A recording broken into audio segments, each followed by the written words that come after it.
Hello students, हम लोग करने वाले हैं class 12 chemistry second chapter that is solution. Exercise के क्वेश्चन हमारे चल रहे हैं और हम लोग क्वेश्चन नंबर 2.31 पर आ गए हैं।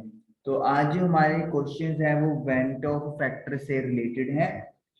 What is went of factor, ये क्या होता है, इसके बारे में भी आप लोगों को न्यूमेरिकल्स करते हुए कंप्लीटली पता लग जाएगा। तो चलिए स्टार्ट करते हैं हम लोग अपना आज का first numerical.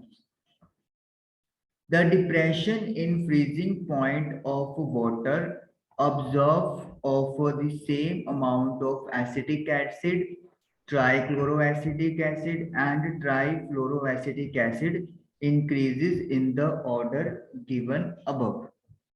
Water as a हमारा सॉल्वेंट है। हमने वाटर को यहाँ पे क्या लिया है, सॉल्वेंट, और बारी बारी से एक बार ऐड किया इसके अंदर एसिटिक एसिड,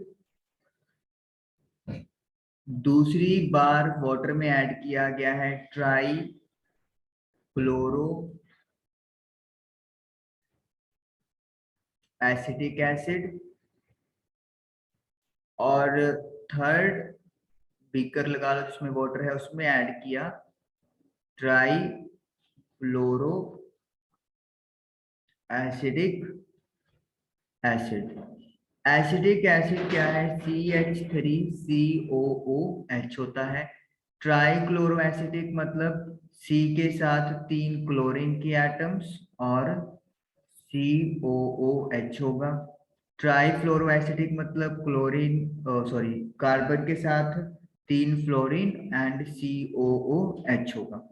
तो उन्होंने बोला कि जो डिप्रेशन इन फ्रीजिंग पॉइंट है वो इसी ऑर्डर में है, मतलब सबसे ज्यादा जो हमें मिलेगा depression in freezing point that is delta TF, वो इस केस में मिलेगा, फिर उससे कम और फिर सबसे कम। तो कहते हैं उसकी वजह बताइए कि ये कैसे हो रहा है।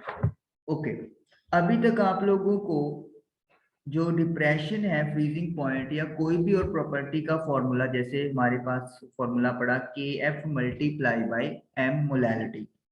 लेकिन जब कोई भी चीज या कोई भी सब्सटेंस या सॉल्यूट आपके पास एसोसिएट या डिसोसिएट हो जाए, एसोसिएशन का मतलब क्या होता है, वो आइंस में क्या हो रहा है, स्प्लिट हो रहा है।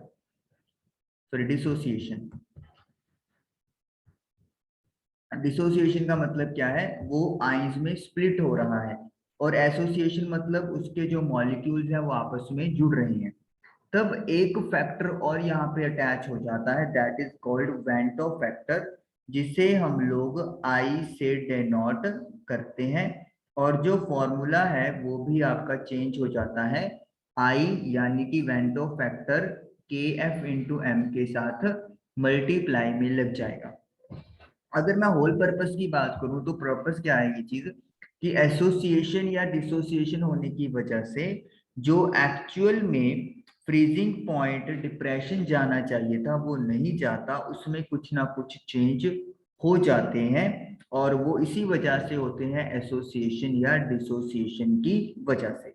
अब आपको पता है ये सारे जो एसिड हमने लिए हैं, जैसे इनको वाटर में अपन डिसॉल्व करेंगे तो वो डिसोसिएट हो जाएंगे आइंस के अंदर, कैटाइंस और एनाइंस में ये अपने आप को डिवाइड कर लेंगे।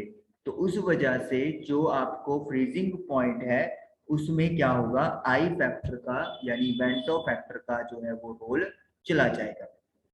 अभी फॉर्मूले से चीज क्लियर दिख रही है कि जितना ज्यादा वेंटो फैक्टर होगा यानी आई होगा, उतना ज्यादा फ्रीजिंग पॉइंट में डिप्रेशन होगा। और आई का मतलब, क्योंकि हम लोग यहाँ पे एसिड की बात कर रहे हैं, तो we will talk about dissociation. Dissociation dissociation मतलब क्या है कि जब भी डिसोसिएशन होगा तो आई की वैल्यू हमेशा 1 से क्या होती है, अबव होती है। एसोसिएशन का मतलब क्या है कि अगर आई की वैल्यू 1 से लेस होगी तो मतलब वो एसोसिएशन में जा रहा है। तो एसिड जो है वो डिसोसिएट हो जाएगा, अपने आप को आइंस में डिसोसिएट करेगा, तो आई की वैल्यू जो है वो 1 से क्या होगी, आपकी बड़ी होगी। तो अब इसका मतलब ये हो गया कि जो ट्राइफ्लोरोएसिटिक एसिड है उसमें आई की वैल्यू सबसे ज्यादा होगी, फिर ट्राई क्लोरो एसिटिक की और फिर एसिटिक की। ये तो क्लियर हो गया कि आई की वैल्यू इसमें ज्यादा है। लेकिन क्वेश्चन ये है कि यहाँ पर आई की वैल्यू सबसे ज्यादा क्यों हो रही है। आई का जो फॉर्मूला है, अगर हम लोग उसको बहुत बात करें, टोटल मोल्स आफ्टर डिसोसिएशन या टोटल आइंस, आइंस लिखना ज्यादा बेटर रहेगा, टोटल आइंस आफ्टर डिसोसिएशन। मैं आई की जो बात है वो डिसोसिएशन की टर्म में कर रहा हूं, divide by total you can say moles. ठीक है जी, ऊपर टोटल आइंस या मोल्स लिख दो और नीचे टोटल मोल्स, बिफोर आप कह सकते हैं रिएक्शन से पहले।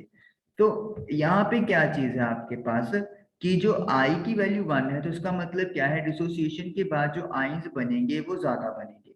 तो जितने ज्यादा आइंस बनेंगे उतना आई की वैल्यू ज्यादा होगी। अब फ्लोरोएसिटिक एसिड में क्या है, फ्लोरीन एटम लगी हुई है, और आपको पता है फ्लोरीन इनके कंपेयर में जो भी आपके साथ ग्रुप्स हैं सबसे ज्यादा इलेक्ट्रोनेगेटिव एलिमेंट होता है। सबसे ज्यादा इलेक्ट्रोनेगेटिव एलिमेंट होने का मतलब क्या है यहाँ पे कि इसका electron withdrawing group, electron withdrawing nature भी क्या होगा, सबसे ज्यादा होगा। सबसे ज्यादा इलेक्ट्रॉन विदड्रॉइंग या इंडक्टिव इफेक्ट होने की वजह से इसे आप लोग इंडक्टिव इफेक्ट के नाम से भी जानते हो। तो इंडक्टिव इफेक्ट ज्यादा होने की वजह से या इलेक्ट्रॉन विदड्रॉइंग इफेक्ट ज्यादा होने की वजह से जो H है ये बहुत इजीली रिलीज होगा। H रिलीज होने का मतलब क्या है, डिसोसिएशन ज्यादा होगी। डिसोसिएशन ज्यादा का मतलब क्या है, आई की वैल्यू, आई की वैल्यू ज्यादा बड़ी होगी, और इसीलिए जो ट्राइफ्लोरोएसिटिक एसिड है वो सबसे ज्यादा depression in freezing point show करेगा। अगर इन दोनों की बात करें तो यहाँ पे जो मिथाइल ग्रुप है वो तो बल्कि इलेक्ट्रॉन विड्रॉइंग नहीं होता, इलेक्ट्रॉन डोनेटिंग ग्रुप होता है। तो मतलब डिसोसिएशन तो यहाँ पे भी होगा, लेकिन एज कंपैरेटिवली क्लोरीन कम होता है, क्योंकि क्लोरीन जो है वो मिथाइल ग्रुप के कंपेयर में ज्यादा इलेक्ट्रॉन विड्रॉइंग ग्रुप होता है। तो इसीलिए डिसोसिएशन यहाँ भी हो जाएगा, लेकिन यहाँ पे डिसोसिएशन कम होगा तो आई की वैल्यू यहाँ पे सबसे कम है, तो इसलिए डिप्रेशन इन फ्रीजिंग पॉइंट भी सबसे कम होगा।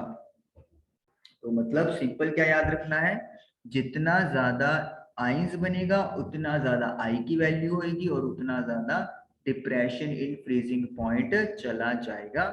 फ्लोरीन सबसे ज्यादा इलेक्ट्रॉन विथड्रॉइंग ग्रुप है और इसलिए उसका इंडक्टिव फैक्टर सबसे ज्यादा होने की वजह से ये वाला एसिड सबसे स्ट्रॉन्ग होगा, और सबसे स्ट्रॉन्ग एसिड मतलब सबसे ज्यादा आइंस बनेंगे। ओके, तो अब करते हैं हम लोग next question. Calculate the depression in freezing point of water, यानी कि डेल्टा टी एफ हमें फाइंड करना है when 10 gram of CH3 CH2 CHCl COH। मतलब ये क्या बन गया आपके पास, 1 2 3 4, 2 क्लोरो ब्यूटानोइक एसिड। तो मास दिया हुआ है आपको 2 chloro butanoic acid, CH3 CH2 CHCl COOH। कितना मास दिया हुआ है, 10 gram, is added to 250 gram of water. तो वाटर का मास आपको दिया हुआ है, वाटर यहाँ पे क्या है, वाटर एक सॉल्वेंट का काम कर रहा है, वो आपको दिया हुआ है 250 ग्राम। K alpha, what is K alpha या Ka? This is the dissociation constant 1.4 into 10 the power -3, और मोलर डिप्रेशन कांस्टेंट वाटर के लिए वैल्यू 1.86 केल्विन केजी पर मोल। तो ये हमारे पास डाटा गिवन है। अब डिसोसिएशन कांस्टेंट की बात हो रही है, तो यानी कि जो अभी डिस्कस किया कि वेंटो फैक्टर का यहाँ पे रोल देखने को हमें मिलेगा, दैट इज आई के एफ इंटू एम। सिंपली के एफ मल्टीप्लाई बाय एम लगाने से बात नहीं बनने वाली, आई भी यहाँ पे हमें चाहिए। तो इसका मतलब क्या है, के एफ हमें गिवन है, मोलैलिटी वी कैन कैलकुलेट। तो चलिए पहले मोलैलिटी का फॉर्मूला लिख के मोलैलिटी जो है वो फाइंड कर देते हैं। तो molality is equal two moles of solute divided by mass of solvent in KG. अब सोल्यूट के मोल्स कैसे निकलेंगे? मोल्स निकालने का फॉर्मूला क्या होता है, मास अपॉन मोलर मास। तो सोल्यूट का जो मास है वो हमें दिया हुआ है 10 ग्राम। हम लोग इसका मोलर मास कैलकुलेट करेंगे, तो करते हैं मोलर मास, देखते हैं कितना आता है। कार्बन की 1 2 3 4 एटम्स हैं, तो 4 इंटू 12, कार्बन की एक एटम का मास 12 होता है। हाइड्रोजन की 3 5 6 7 है, तो 7 इंटू हाइड्रोजन का मास 1 होता है। उसके बाद क्लोरीन की एक एटम है। बढ़िया जी ना जी ना, हाँ बस वो जरा डॉक्टर साहब वाली बस सुनना फिर। तो क्लोरीन की एक एटम है जिसका मास 35.5 है, और ऑक्सीजन की 2 एटम्स हैं जिसका मास 16 होता है। तो 16 के साथ मल्टीप्लाई कर देंगे, एक ऑक्सीजन का मास मतलब। तो इसको मैं कैलकुलेटर से सॉल्व कर लेता हूँ।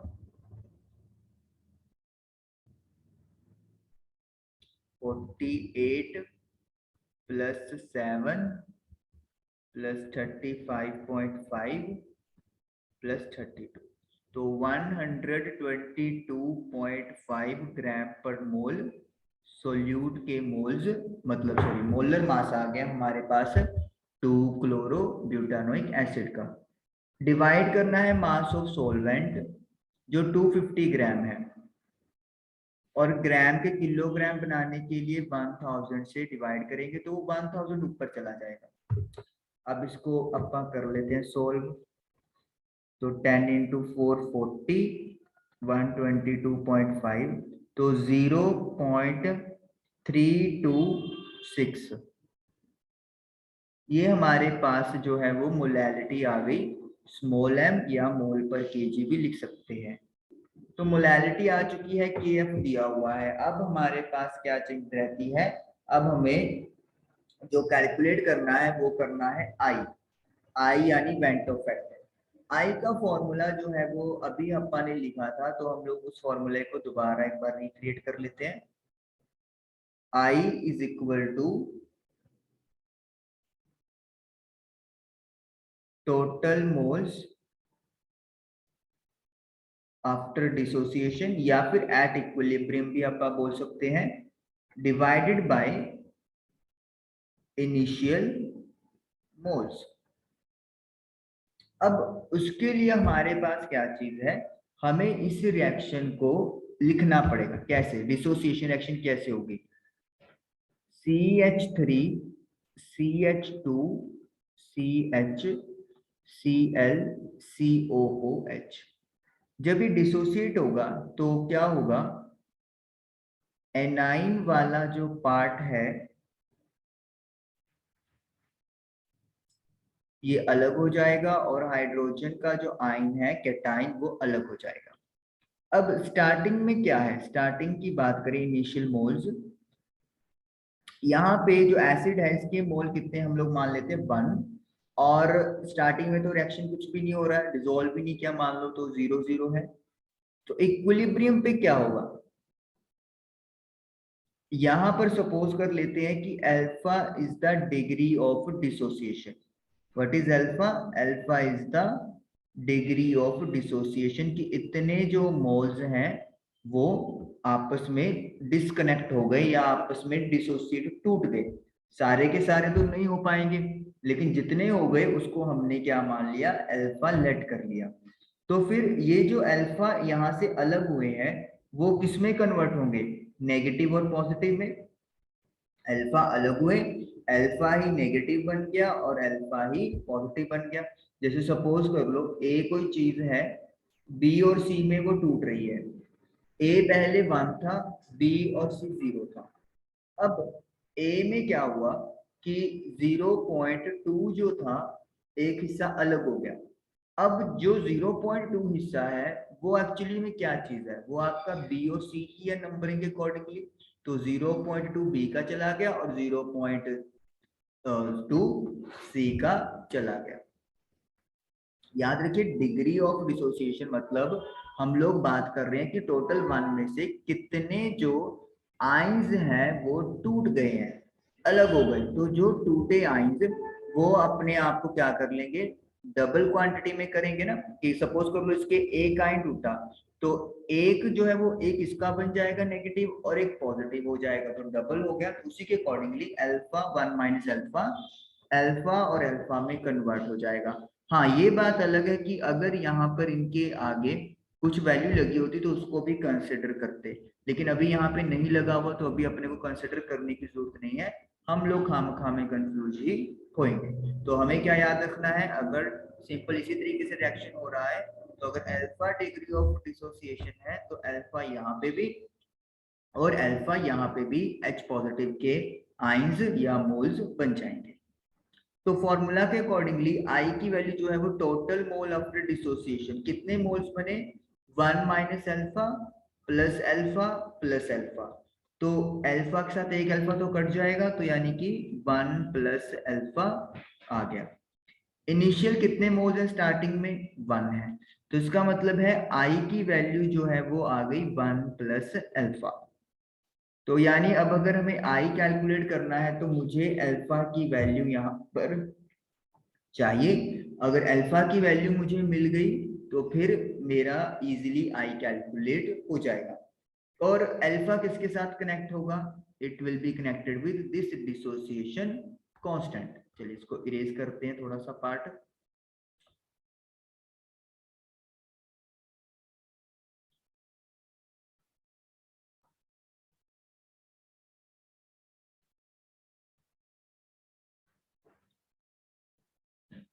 तो ये जैसे हमने ये रिएक्शन लिखा ताकि मोल्स के बारे में हम लोग एक डाटा बना सके, उसी तरीके से अब हम लोग यहाँ पर दोबारा से इसी चीज को लिखेंगे, लेकिन अब हम लोग इन टर्म्स ऑफ कंसंट्रेशन बात करेंगे।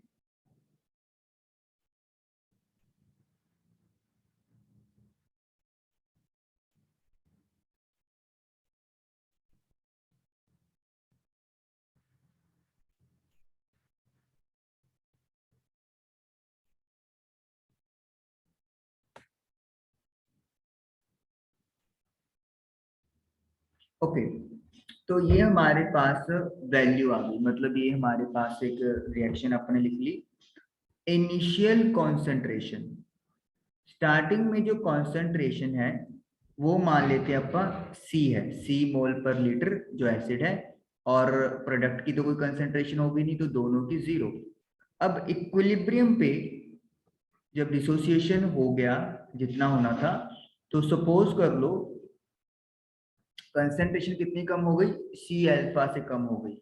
सी तो स्टार्टिंग में थी, सी अल्फा कम हो रही है। सी इनिशियल कंसेंट्रेशन है and alpha is degree of dissociation. तो फिर उतना ही कंसेंट्रेशन यहाँ पे प्रोडक्ट्स का इंक्रीज हो जाएगा क्योंकि मोल्स सभी के 1 1 है। तो अब हमारे पास जो डिग्री ऑफ डिसोसिएशन निकालने का फॉर्मूला होता है वो क्या होता है, जो प्रोडक्ट्स बने उनकी कॉन्सेंट्रेशन इक्विलिब्रियम पे, यानी C alpha multiply by C alpha. मैं इधर फॉर्मूला साथ में लिख दूंगा, अपॉन कॉन्सेंट्रेशन जो कि आपके पास रिएक्टेंट की थी वो इक्विलिब्रियम पे जो रह गई है। मतलब यहाँ पे इनिशियल नहीं लिखना है, यहाँ पे इनिशियल नहीं लिखते, यहाँ पे क्या लिखते हैं हम लोग, जो हमारे पास कॉन्सेंट्रेशन इक्विलिब्रियम पे बच गई है, यहाँ पे लिख देते हैं अपन final concentration of products divided by final concentration of reactant. आप इस तरीके से याद रख सकते हो, ठीक है। हालांकि प्योर लैंग्वेज में बात करें तो तरीका चीज अलग होती है, लेकिन याद रखने के लिए आप इसको ऐसे कर सकते हो। तो एक सी स्क्वायर अल्फा स्क्वायर बन गया, नीचे सी कॉमन लेके 1 माइनस अल्फा बना दोगे, एक सी के साथ एक सी कट गया, तो ये आ गया C alpha square upon 1 minus alpha. अब देखो डिसोसिएशन कांस्टेंट की value 1.4 multiply by 10 the power -3 है, बहुत स्मॉल वैल्यू है, तो इसीलिए हम लोग क्या करेंगे, 1 माइनस अल्फा को 1 के इक्वल लिख लेंगे, क्योंकि डिसोसिएशन की वैल्यू बहुत कम है, तो इस इक्वेशन पे कोई खास फर्क नहीं पड़ेगा। तो के अल्फा जो है वो क्या आ गया हमारे पास, सिंपली सी अल्फा स्क्वायर आ गया।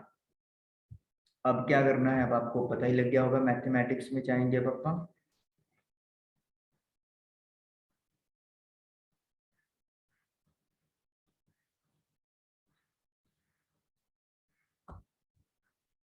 के अल्फा की वैल्यू है 1.4 मल्टीप्लाई बाय 10 दी पावर -3।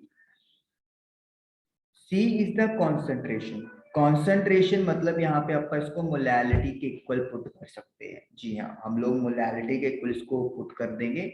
इसका क्या फंडामेंटल होता है इसके बारे में नहीं आपसे डिस्कस करूंगा, क्योंकि ज्यादा फिर टॉपिक में आगे चली जाएगी कहानी। फिलहाल के लिए आप याद रख लो कि कॉन्सेंट्रेशन को हम लोग ऐसे क्वेश्चन में मोलैलिटी के इक्विवेलेंट रख सकते हैं, क्योंकि इतना क्वांटिटी में फर्क नहीं होता। हम लोग मोलैलिटी में नीचे क्या लेते हैं, वॉल्यूम ऑफ सॉल्यूशन, सॉरी, हम लोग कंसंट्रेशन में मोलैरिटी में वॉल्यूम ऑफ सॉल्यूशन लेते हैं, तो जो मास ऑफ सॉल्वेंट होता है वो वाटर ही होता है नॉर्मली, तो उसका जो डेंसिटी होता है वो 1 होने की वजह से ऑलमोस्ट सेम ही लिया जाता है वॉल्यूम और मास। ठीक है, तो आप लोग ये इस तरीके से कर सकते हो।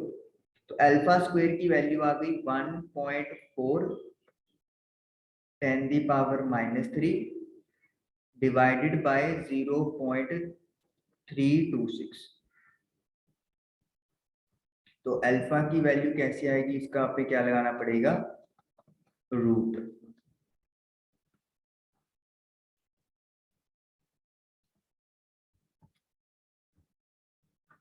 तो अब इसको जब सॉल्व करेंगे अपन, तो मैथमेटिक्स में मतलब आपका काम आ गया, तो इसको सॉल्व करके यू विल गेट, मैं सीधा आंसर लिख रहा हूँ 0.065। अल्फा की वैल्यू आ गई 0.065, कोई यूनिट इसकी नहीं होती, यूनिटलेस क्वांटिटी है। ओके, अब क्या करेंगे, अल्फा आ गया तो we can calculate I, 1 plus alpha 0.065, 1.065। अब आई की वैल्यू को इस फॉर्मूले में अपन क्या कर रहे हैं, पुट कर देंगे, क्योंकि अब हमारे पास सारी वैल्यू जो है वो आ चुकी हैं, और कैलकुलेट करके अपना आंसर मैच करेंगे। तो आई की वैल्यू इज 1.065, के एफ 1.86 और मोलैलिटी इज 0.326। मल्टीप्लाई करता हूं मैं, 1.065 so I am getting 0.646। तो ये इतना टेम्परेचर जो है वो आ गया है चेंज, ठीक है, डिप्रेशन, और यही हमने कैलकुलेट करना था। तो आई होप कि आपको ये दो न्यूमेरिकल्स क्लियर हुए होंगे, दो क्वेश्चन एक्चुअली, एक न्यूमेरिकल और एक question. Thank you for watching the video.